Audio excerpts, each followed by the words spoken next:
Hello traders. तो चलिए कल के ट्रेडिंग सेशन के लिए बैंक निफ्टी के चार्ट को देख लेते हैं। आज कहीं ना कहीं बैंक निफ्टी हल्का फुल्का फ्लैट टू गैप अप खुला और इसने यहाँ पे क्लोजिंग प्राइस का सपोर्ट लेते हुए ये ऊपर जाने की कोशिश कर रहा था। तो ऐसे में क्लोजिंग प्राइस का सपोर्ट देख के यहाँ पे बायर्स आए होंगे और इसलिए मार्केट कहीं ना कहीं यहाँ पे एक एम पैटर्न बना के इसने ज़बरदस्त सेलिंग दिखाई है। और देखा जाए तो मार्केट ने 59,000 के नीचे यहाँ पे ओवरऑल क्लोजिंग दी है। तो थोड़ा सा अगर हम चार्ट में यहाँ पे पीछे जाए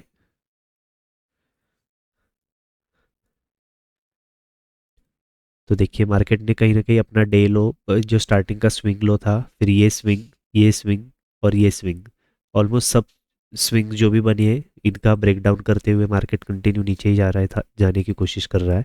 ऐसे में इसने अपने प्रीवियस डे के भी जो भी सब स्विंग्स है, ये डे लो है जो है, इसका भी मार्केट में तक यहाँ पे ब्रेक डाउन कर दिया और हल्का फुल्का यहाँ पे होल्ड करने की कोशिश कर रहा है।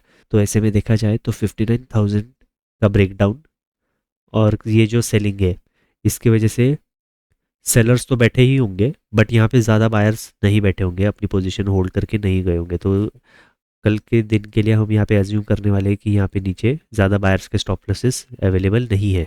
सो यहाँ पे आसपास यहाँ पे सेलर्स बैठे होंगे हर स्विंग के टॉप पे, हम ऐसा एज्यूम करके चलते हैं। यहाँ पे मार्केट जस्ट 500 के ब्रेकआउट किए बिना ही ये नीचे आ गया, तो यहाँ पे बायर्स एक्टिवेट ही नहीं हुए, सिर्फ यहाँ पे सेलर्स ही एक्टिवेट हुए। तो हर जगह यहाँ पे सेलर्स ही बैठे। तो इन्हीं सेलर्स को हम टारगेट करने के लिए कल अगर गैप अप मिलता है तो यहाँ पे हम बाइंग करेंगे, फ्लैट मिलता है तो भी बाइंग ही करेंगे, और गैप डाउन मिलता है ये हमारे मार्क सपोर्ट के ऊपर गैप डाउन मिला तो ही हम यहाँ पे बाइंग करेंगे। अगर गैप डाउन ज़्यादा हो जाता है तो यहाँ पे जो भी सेलर है, ये सेलर और ये सेलर अच्छे प्रॉफिट में आ जाएंगे। तो यहाँ पे हमारा कोई भी प्लान नहीं है ऐसा। तो ऐसे में अगर हम निफ्टी 50 के चार्ट को देखें तो निफ्टी 50 ने भी पहले सपोर्ट लिया, ऊपर गया, इसने कहीं ना कहीं ये क्लोजिंग प्राइस का ब्रेकआउट कर दिया था, इसलिए ये एकदम टॉप पे यहाँ पे जो स्टार्टिंग में सेलिंग कर रहे थे रिटेलर्स वो यहाँ पे बाइंग करने लग गए। इसलिए मार्केट कहीं ना कहीं इनको टारगेट करते हुए पूरा नीचे आया। और अगर हम यहाँ पे देखें तो इसने अब तक अपना लोन नहीं निकाला है। तो हो सकता है कल मार्केट अगर फ्लैट भी खुला तो छोटा मोटा ये लो ब्रेक करके ऊपर चलना चालू कर सकता है।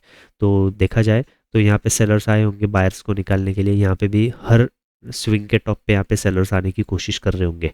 और ये स्विंग अभी तक टूटा नहीं है निफ्टी 50 में, तो मे भी हो सकता है यहाँ पे छोटे मोटे कोई बायर का पोजीशन होल्ड हो सकता है। बायर बैठे होंगे डेफिनेटली, बट इनका पोजीशन एकदम छोटे से क्वांटिटी में होगा, ज़्यादा कोई रिस्क लेके नहीं गया होगा। तो इन्हीं बायर्स के अकॉर्डिंग हम कल काम करने की कोशिश करेंगे। अगर गैप अप मिलता है तो बाइंग ही करेंगे, फ्लैट में यहाँ पे हमारा कोई भी प्लान नहीं, क्योंकि कल है सेंसेक्स में एक्सपायरी। और मार्केट देखा जाए तो 84,500 के जस्ट थोड़ा सा नीचे खुला है, तो 84,500 के आसपास अप डाउन करके मार्केट पूरा दिन निकाल सकता है, ऐसे भी हो सकता है। तो यहाँ पे हमारा फ्लैट में कोई भी प्लान नहीं है। अगर गैप डाउन खुलता है तो ये जो बचे कुचे बाहर से ये भी निकल जाएंगे और यहाँ पे फ्रेश सेलर्स आएंगे और थोड़ा सा मार्केट साइकोलॉजी बना सकता है। तो मे बी मार्केट ऊपर चलने लगे तो फिर हम यहाँ पे बाइंग साइड के सेटअप में एंट्री करने की कोशिश करेंगे।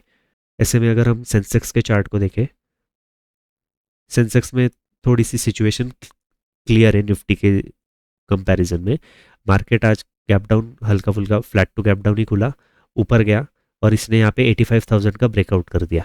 85,000 का ब्रेकआउट देख के यहाँ पे बायर्स आने शुरू हो गए, इसलिए मार्केट पूरा घूम गया, रिट्रेसमेंट के साथ इसने सेलिंग करने की कोशिश की है। तो अगर देखा जाए तो यहाँ पे टॉप पे कोई स्मार्ट मनी ने सेलिंग कर रखी होगी, यहाँ पे सेलिंग की होगी, यहाँ पे भी सेलिंग की होगी। आसपास यहाँ स्टार्टिंग में जब मार्केट घूमता है तब रिटेलर को पता नहीं चलता, वो रिट्रेसमेंट समझ के ही पोजीशन बना नहीं पाते, या और अगर बनाई भी तो एकदम कम क्वांटिटी में बनाते। तो जब भी मार्केट घूमता है तब वहाँ पे मोस्टली रिटेलर नहीं होता है, वहाँ पे स्मार्ट मनी होता है। बट जब पूरा ट्रेंड खत्म होने आता है तब एंड के पार्ट में ही यहाँ पे रिटेलर आने की कोशिश करता है। जैसे ये बाइंग का मोमेंटम हुआ, यहाँ पे एंड के मोमेंटम में यहाँ पे ये स्टार्टिंग में कोई रिटेलर बाइंग नहीं कर पाया होगा, बट ये एंड के मोमेंटम में यहाँ पे बाइंग करने वाले रिटेलर आ गए होंगे, इसलिए मार्केट पूरा घूम के इनको टारगेट करने के लिए।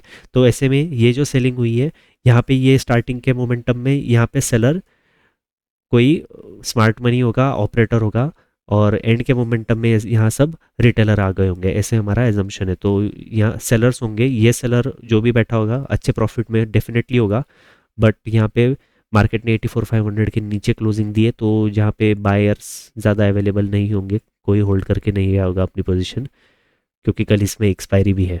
तो यहाँ पे भी सेलर्स होंगे, तो कल इन्हीं सेलर्स को टारगेट करने का हमारा प्लान है। अगर गैप अप मिलता है तो बाइंग करेंगे, फ्लैट में हमारा यहाँ पे कोई भी प्लान नहीं है। और गैप डाउन मिलता है तो भी हम यहाँ पे बाइंग ही करेंगे। अगर गैप डाउन खुल जाता है थोड़ा ज़्यादा ये जोन में कहीं ना कहीं थोड़ा नीचे, तो हो सकता है मार्केट नीचे चलने लगे और ये छोटा मोटा 84,000 का ब्रेकआउट करने के बाद एक रिट्रेसमेंट करे और वापस नीचे चला जाएगा।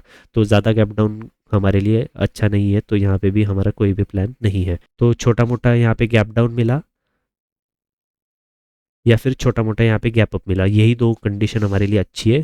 फ्लैट में अच्छी नहीं है और ज़्यादा बड़ा गैप डाउन हो गया तो भी यहाँ पे कंडीशन हमारे लिए फेवरेबल नहीं रहेगी। सो ट्रेडर्स, मिलते हैं कल के ट्रेडिंग सेशन के वीडियो में। Thank you so much for watching.